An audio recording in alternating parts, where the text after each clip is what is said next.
Alright, so today I want to talk to you guys about Ryzen. And what Ryzen is it's the newest processor lineup from AMD for advanced micro devices. So this is a big deal for computers, and just kind of, as it's a big deal for computers, it's kind of a big deal for everyone since we use computers like all the time. For those of you that don't know what a processor is, here's one right here. And you can kind of think of it as like the brain of a computer. They're oftentimes referred to as a CPU, or a central processing unit. And like the brain of a computer, which is made up of, or like the brain, like your brain, which is made up of billions of different nerve cells, according to BGR.com. The CPU is also made up of billions of tiny transistors, or switches, which are just different paths for electricity, so it's either on or off. Now the way that a processor can become better and kind of more advanced is that they'll just pack more and more little transistors into there. And how they do this is they shrink the size of them.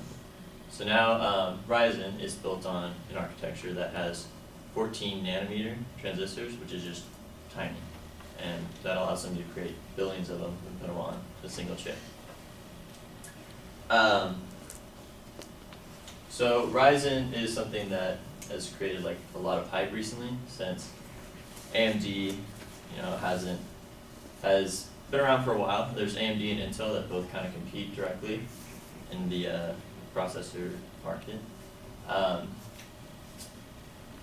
As far as like who's the top dog right now, Intel has kind of been beating AMD for the past probably around 10 years. As far as the high end goes, and you guys probably seen the like Intel Inside, i7 and all that, you've probably heard of that. AMD probably has fallen a little bit by the wayside because they haven't really had as much new innovation in the past years. You can imagine why this is bad. If there's only one main contender, it can kind of create a monopoly in the market, and it's bad for kind of everyone all around, because they're not going to be inclined to create new products and new innovation, or have lower prices if no one's going to compete with them. So now I'm going to explain how Ryzen's going to creating big changes by giving you guys a little bit more background about AMD and Intel, and how Ryzen stacks up against the newest processors from Intel, and the different costs associated with that. So starting at around 2006, the bottom is AMD's market share, and the top is Intel. You can see right now, Intel is about 80% of the market share, and Intel is only, or AMD, since about 2006, has just really dropped off. What this was able to give Intel was that they had a lot of freedom to kind of do whatever they wanted. So their prices have stayed the same, they haven't really been driven down. And as far as their new innovation, they've kept pushing, but they haven't really pushed to the extent that maybe they could have if they had a competitor right on their heels. So their latest improvement was only about 12% over their last generation, and that's given by PC perspective. As far as AMD, they haven't released a new or new architecture since about 2011. And the reason they've done that is because they wanted to focus on making something greater, like a bigger leap forward. And that's what Ryzen is providing. So now I'm going to talk more about performance. So over their last architecture, which was Excavator, so you can see there, they've gotten a 52% performance increase, which is huge compared to Intel with only about 12%.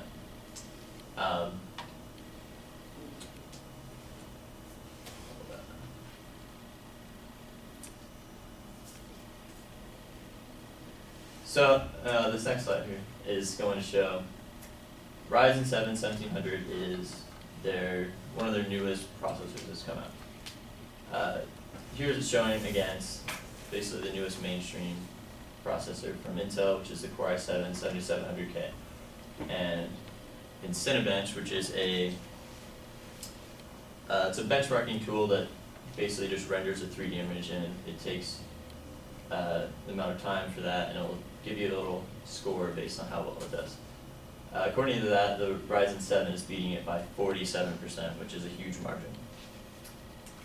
This next one, the Ryzen 7 1700X, is one step up from that, and that is actually beating the latest and greatest from Intel, which is the Core i7 6900K, and it's beating that by 4%, which isn't even AMD's flagship. Their flagship is the Ryzen 7 1800X, and that beats Intel out by 9%. Why this really matters is because they can achieve this level of performance and offer it to you at a much lower price. So the 6900K comes from Intel at upwards of $1,000, while the Ryzen 7 1800X is only $500. You look at the rest of the lineup all kind of stacked together. Their highest starts at $500 and goes down to $329, and that's directly competing with these other ones where at the lower end they're similarly priced, but they're completely beating them in performance. At the higher end, half the price at still better performance.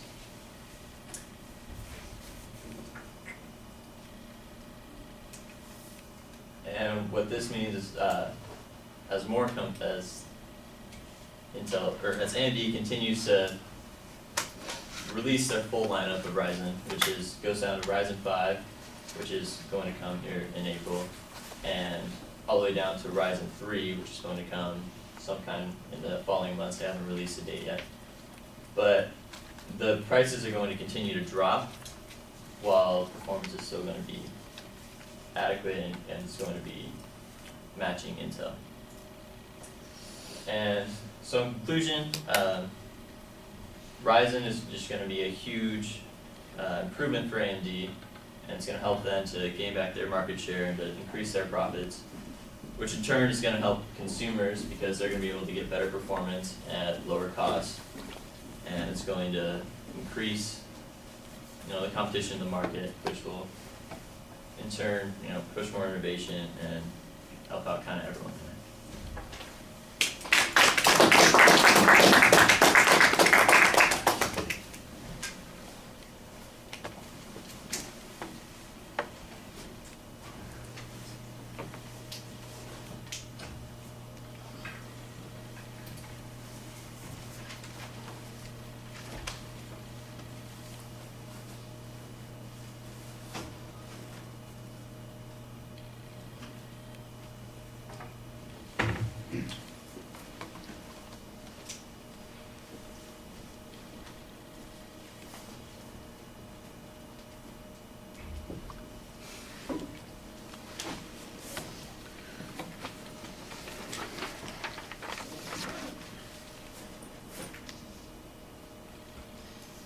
Elijah, what did you think?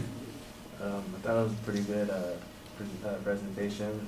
The only thing is they kept on saying and like, and then your posture was like you're kind of like slouching through the whole thing.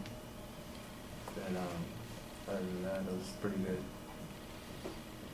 So just some delivery comments, nothing about organization, research, any of the visuals, anything else? No, he looked like he sounded like he knew what he was talking about. He did his research. All right.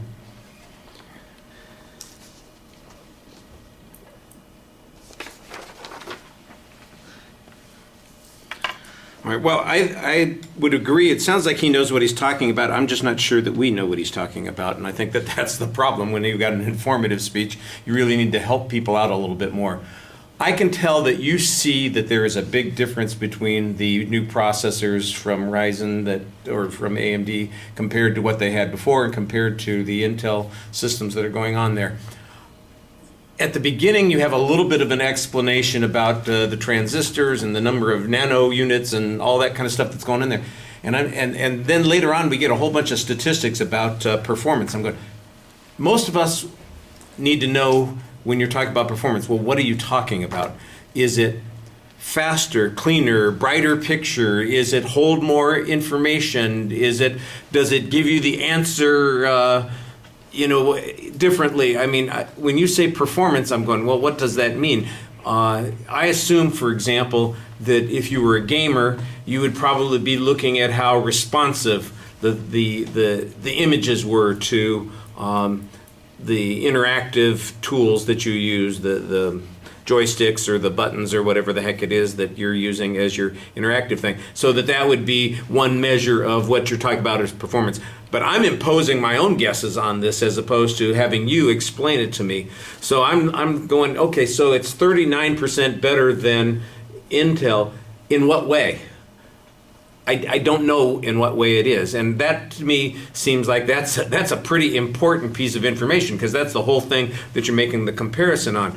The cost comparison, that was easy, because I think everybody understands that. Although I do assume, because you mentioned that it's the CPU, that it's not an entire desktop or laptop by itself. It's just a part of that process, and so that's what causes the computers that we purchase to be more or less expensive, because the manufacturers are putting in a more or less expensive CPU. Or if you were building your own, you would be putting in a more or less expensive CPU. So I think that needed to be explained a little bit more also. Even though the cost comparison is the easy thing to understand, it doesn't look like it's a cost to us. When you mentioned the $329, I'm going, well, does that mean I can go out and get one of these computers that's 39% better than an Intel, and it's only going to cost me $329? And I don't really think that that's what you mean. Yeah. So it needs to be explained a little bit more there. So, like I said, I thought that you have a lot of information. By the way, it's not always cited. The one source that I heard was PC Perspective, and after that I didn't really hear much citation of sources. I assume a lot of this is probably from the AMD website themselves. So you can tell us that. It's not a problem. It might be a little bit biased, because let's face it, they're tooting their own horn, crowing about their own product, kind of thing. But if they've got tests that they can show that prove these things that they're saying about it, that's okay, as long as you can cite that information. The opening of the speech, there is no attention device, there's no lead into the subject. You just tell us what the topic is, and then you kind of get started. I think there's actually a preview 3 minutes into the speech, but I didn't realize that you were still kind of giving us background, and then you kind of impose a structure in the middle of the speech, and then I wasn't sure that I heard the transitions between the points that you laid out for us anyway. So I think that that's a little bit of a problem. The visuals, I think you've got very good visuals. They're easy to see and understand, except for you need to explain them a little bit more. But it's very clear when you're doing the comparison on the line chart or the table chart or even the bar graphs. Those are easy to pick out pieces of information. We can see what the differences are. We can notice how significant one company is compared to the other company, or how much faster something is, and we can do the comparisons on the different CPUs. That is all very visual, and that helps. But like I said, you need to kind of add in that component that explains some of the material that's in those visuals, so that it means a little bit more to us. We'd like you to go a little bit more smoothly, but I didn't think that was the biggest problem with the speech. I think their delivery could be a little bit more energetic. It could be a little bit more engaging. And the thing that'll help you the most with that is getting some of that technical stuff about the attention device and the transitions and the preview. If you get all that stuff done, which is the easiest stuff to do, because that's all just mechanical stuff. That's like checking things off on a list. Did I do this? Did I do this? Did I do this? If you can get that going and then just practice that, I think the delivery things will follow for you in the future, and that'll be less of an issue. All right, thank you very much.